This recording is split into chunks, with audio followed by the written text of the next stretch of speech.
Dr. Ken Landau. Thanks for watching. Let's talk about dexamethasone and how it relates to COVID-19. Well, dexamethasone is a synthetic corticosteroid, a cortisone medicine like prednisone. And COVID-19 has obviously been traveling around the globe, and up until the present time, we haven't had anything that significantly improves survival. But now the preliminary results of something known as the recovery trial suggest dexamethasone might be the first drug that can reduce the death rate. The study was performed in the United Kingdom under the aegis of the University of Oxford and the Nuffield Department of Medicine, looked at more than 11,000 patients in more than 175 different hospitals, part of the national health system, followed them for up to a month, received grant money from the government and from the Bill and Melinda Gates Foundation and some other philanthropies. And what they did is they looked at a variety of different kinds of medicine. They looked at 5 repurposed drugs. They looked at convalescent plasma. They even looked at hydroxychloroquine and found that it didn't work. And what happened is that they halted the study, at least as far as the dexamethasone was concerned, on June the 8th of 2020, when the steering committee said we have sufficient number of patients that we can look and see if there is a significant benefit. They had more than 2,000 study patients who received 6 milligrams of dexamethasone once a day for 10 days. They received it either by mouth or intravenously, compared to about 4,300 patients who received standard care. And what they found in the 28 days that they looked at the patients was that if we look at patients who were requiring mechanical ventilation, their death rate was about 41% standard care. It fell down to 28% on dexamethasone. Still 28% of the patients died on dexamethasone, but that was a reduction of 35%. Relative reduction 35%, actual reduction 13%.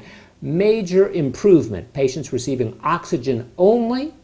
Well, standard therapy, the death rate was 25%. Dexamethasone, the death rate was 20%. That's a 20% reduction, or a 5% actual reduction. So obviously, those numbers are quite significant. Now, in those patients who were hospitalized but didn't require oxygen, actually, if anything, the death rate was a smidgen elevated with dexamethasone, but it was not statistically significantly different than the standard group. So what's all that stuff mean? It means that among patients receiving mechanical ventilation, you only have to treat 8 patients to benefit 1 person. So that's pretty good risk ratio reward. And among patients who were just receiving the oxygen, had to treat 25 patients to save 1 person's life. Now, you have to realize that 75% of the patients who are hospitalized with COVID are going to require some sort of oxygen. The people who ran the study, Dr. Peter Hornby, he was the chief investigator. He's a professor of emerging infectious diseases at Nuffield and at the Oxford University, previously published among the first papers from Wuhan. He led the Ebola trials in the Democratic Republic of Congo. He's a very well-respected researcher. He considers it a major breakthrough. Another of the chief investigators, Dr. Martin Landry, he also says, hey, this is a major breakthrough. No final paper has been published yet, but enough of the evidence is positive so that the United Kingdom, the government chief scientific advisor, he said this is the first drug to reduce mortality, and that led to letters being sent to all of the physicians in the United Kingdom by the government saying, hey, you should consider this for immediate use. It seems to have a significant benefit. Well, that's important because there are about 9 million people who have been infected with COVID-19, and there are close to 500,000 people who have died. And although the United States makes up only about 5% of the world's total population, we make up about 25% of those numbers. Now, previously, the World Health Organization published guidelines, and they said don't use steroids because steroids could perhaps dampen your immune system, and there's fear that since they're so widely available that there would be widespread use. But it's important to realize by the time that you're hospitalized, you have a significant likelihood that it isn't the virus anymore that's causing the actual problem, but it's that the virus has incited a hyperimmune reaction. So your immune system seems to be what causes the problem. And you've heard the term cytokine storm. Well, that's the concern, that the immune system is so stimulated, overstimulated, that it's your own immune system that results in death.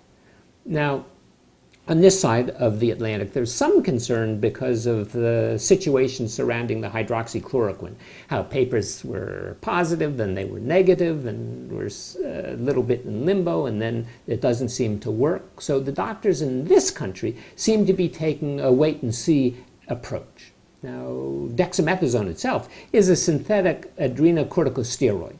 It's a type of medicine that's anti-inflammatory and immunosuppressant. It was approved by the FDA way back in 1955, and there will be more than 1 million prescriptions written for it this year. That makes it the 321st most frequently prescribed medicine. Originally, it came out under the pharmaceutical company Merck, but now it's available as generic, and multiple drug companies make it. And fortunately, it's relatively easy to make, so there's not going to be a shortage of the drug. It's been on the World Health Organization list of essential medicines since 1977. So what kind of diseases do we normally use, or do we normally treat with dexamethasone? We treat a lot of allergic reactions, from asthma to hypersensitivity reactions to inflammatory bowel disease to certain blood abnormalities, low platelets, idiopathic thrombocytopenic purpura. Or we treat some neoplasms, multiple myeloma, leukemia, lymphoma, with a variety of other medicines, of course. We treat the systemic inflammation from kidney disease and respiratory conditions and rheumatic conditions like lupus and rheumatoid arthritis. We treat certain kinds of endocrine diseases. It's useful in mountain sickness and cerebral edema from trauma, or from brain surgery, or the nausea, vomiting associated with chemotherapy. It's useful for shock and for bursitis and for tendinitis and for children with croup. And it's used to improve the outcome of women and their babies during the last couple weeks of pregnancy if there's going to be premature delivery. Well, it's used to improve the lung outcome. And arguably, it's used as an antiemetic in surgery as a single dose. It might be used for those people who are going to have significant dental surgery to reduce the amount of inflammation. It comes in a variety of different forms. It comes in tablets, 0.5 milligrams, 0.75 milligrams, 1 milligram, 1.5 milligram, 2 milligram, 4 milligrams, 6 milligrams. Comes in a solution too, so you can get it as 0.5 milligrams in 5 milliliters, or more concentrated, 1 milligram per 1 milliliter. It comes as an intravenous injection, intramuscular injection. It comes as eye drops, ear drops, nose drops, all sorts of different ways. It comes as intravitreal steroid implants for the eye in certain kind of conditions. And unlike some of the naturally occurring steroids, this one doesn't really help maintain the sodium level in the body. It's not a mineralocorticoid. It's pretty much of a pure glucocorticoid. And that's mumbo jumbo in medicine, for it means if your adrenal glands don't work, you need something in addition to just receiving the glucocorticoid. Now, it can interact with different kinds of medicine, so dexamethasone clearance is going to be decreased if you're taking a macrolide. That's an antibiotic like azithromycin or clarithromycin or ketoconazole. Have to be careful if you're taking warfarin. It might push your blood sugar up. And if you're taking the dexamethasone or any of the steroids, and you're also taking a non-steroidal anti-inflammatory drug like ibuprofen or naproxen, might lead to a stomach ulcer. The dexamethasone can suppress the skin test if you're going to have an allergy test, and it might decrease the sperm motility and decrease the sperm number. If you're hyperthyroid, you're going to metabolize the medicine faster. Hypothyroid, you're going to have the dexamethasone linger for a lot longer.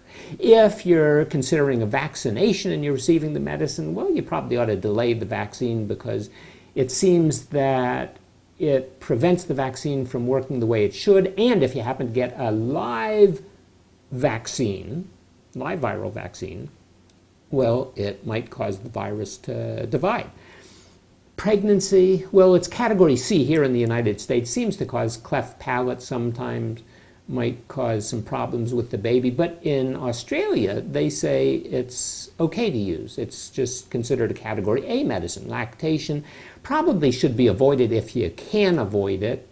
It can get into the mother's milk and it can cause suppression of the adrenal gland in the newborn. Obviously, that's something we don't want. Pediatric use, definitely, it certainly is possible for the appropriate diseases, but if it's used on a relatively continuous basis, have to worry about the blood pressure, the weight, the height. It decreases the growth velocity, leads to osteoporosis, peptic ulcer disease, increases the intraocular pressure in the eye, can lead to cataracts and infections and thrombophlebitis. And for older people, well, consider the risk-reward benefit as always, the lowest dose, the shortest period of time, because if you take too much of the medicine for too long a time period, hypertension and diabetes and congestive heart failure and fluid retention may well result. So, what we need to do is we need to consider some of the adverse effects of the medicine. And unfortunately, has lots of adverse effects, and the adverse effects occur especially in those people who require high dose and long-term therapy. Arrhythmias, heart failure, thrombophlebitis. If you have a heart attack, might lead to rupture of the free wall of the heart. It can lead to acne and thinning of the skin and bleeding into the skin and stretch marks and impaired wound healing. It can lead to diabetes. It can cause the hair to fall out from your head. It can cause decrease in the linear growth, the ultimate height achieved in children, can cause potassium wasting and sodium retention, and that means that you can have fluid overload and congestive heart failure. Gastrointestinal side effects include nausea and increased appetite and peptic ulcer, and it can cause abdominal distension. It can increase the liver size, lead to pancreatitis. It can lead to aseptic necrosis of the femoral head, muscle weakness, osteoporosis, and vertebral compression fractures and tendon rupture, and lead to steroid myopathy. Can have significant effects on neurologic system and psychiatric conditions. So it can lead to emotional instability and mood changes and euphoria and depression and headaches and insomnia. Lead some people to develop vertigo, cause the pressure inside the cranial vault to increase. We call it intracranial pressure, increased intracranial pressure, pseudotumor cerebri. Can lead to convulsions and a variety of psychiatric disorders, lead to increased incidence of glaucoma and cataracts, lead to a redistribution of the fat on your body. You get what we call a buffalo hump. You can develop hiccups, and it can increase your weight. And then you can develop a variety of infections from thrush to tuberculosis to other kinds of bacterial infections.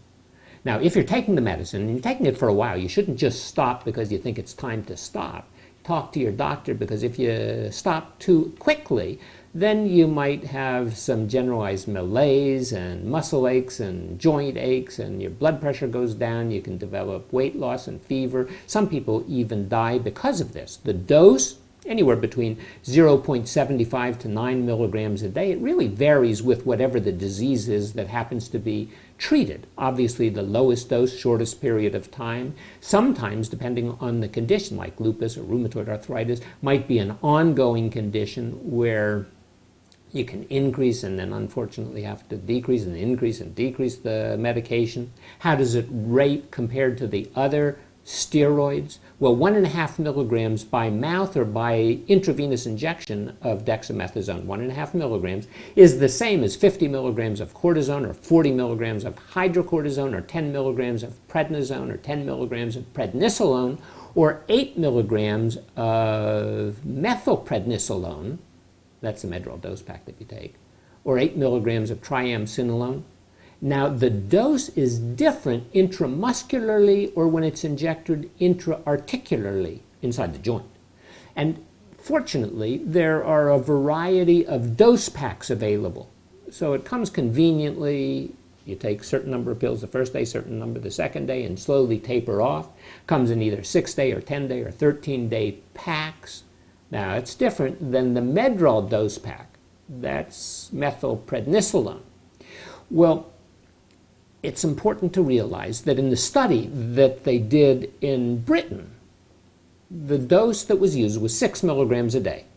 intravenously or orally for 10 days. The cost of that, less than $1.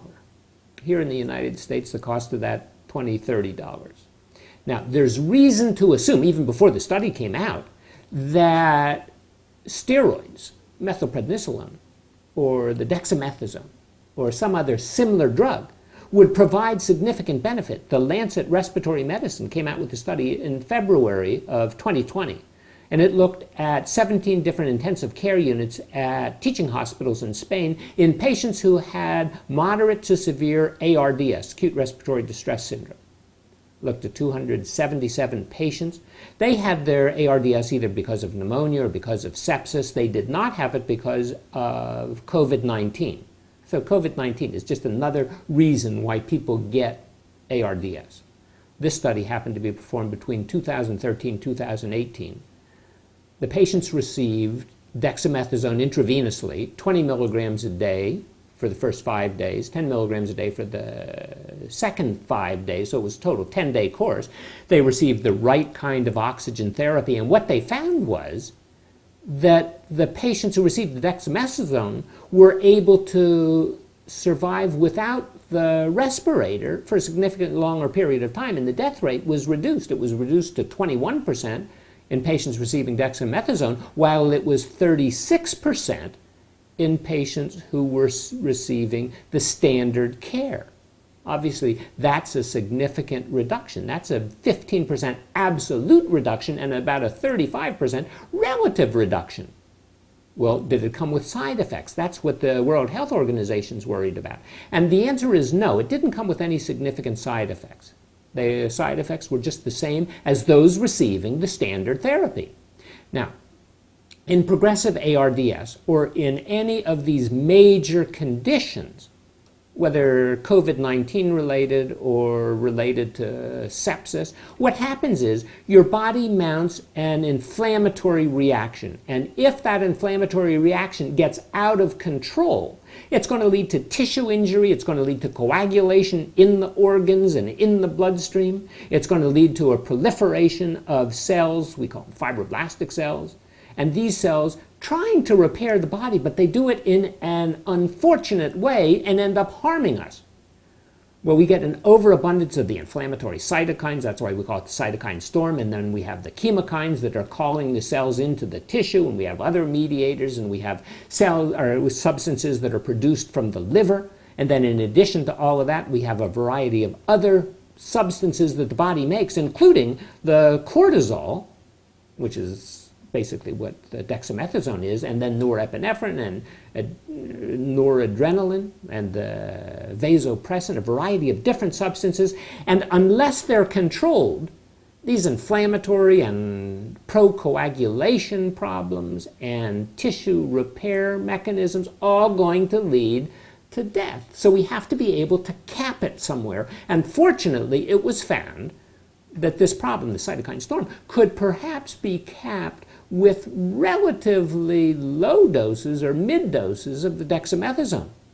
If we look at the ARDS, ARDS is a condition that affects the epithelial lining of the lung, it affects the endothelial lining of the blood vessels, it involves the interstitium of the lung in between the two, and what we find is that there's an edema that builds up and an exudate of protein-rich material, and that prevents the gas from going from the lung into the bloodstream. And if you don't have the gas in your lung, if you don't have the oxygen that gets into your bloodstream, then obviously you have major problems. And what it appears is that dexamethasone at least can help treat this hypercytokinemia. And what it does is it leads to a more favorable balance. And when it causes that more favorable balance, then fortunately, you have a decrease in the inflammation, a decrease in the likelihood of coagulation in the system, a decrease in the production of some of the cells that make all the fibrin and the fibroblasts and the collagen and the scar tissue, and then you can breathe better. Well, as just a little side note, dexamethasone and the steroids also used in legal brothels in Bangladesh, because the prostitutes who are underage Well, the customers don't like that. So they're given the steroids to gain weight and to appear older and theoretically healthier than they really are. Also, we know that the dexamethasone is banned by the sporting bodies throughout the world. The World Anti-Doping Agency says, not this drug. So anyway, that's the story of dexamethasone, how it relates to COVID-19. It's a very potent steroid. It's been around since 1958. It's a very important drug family that it's a member of. And now it has the distinction of being the first and the only medicine, as of right now, of being able to reduce the death rate from COVID-19. It cuts down on the inflammation. It reduces the likelihood of a cytokine storm. And the cytokine storm, remember, is something that starts off when the virus enters the system. But then the system, once it's cranked up, it just is going on a continuously downhill course. Doesn't need any further encouragement. But also remember that this drug is not for routine use in people who are less severely affected by the COVID-19. Anyway, thanks for watching. If you enjoyed the show, please tell a friend, consider subscribing so you'll be notified as we post new videos. I appreciate your interest. I'm Dr. Ken Landau.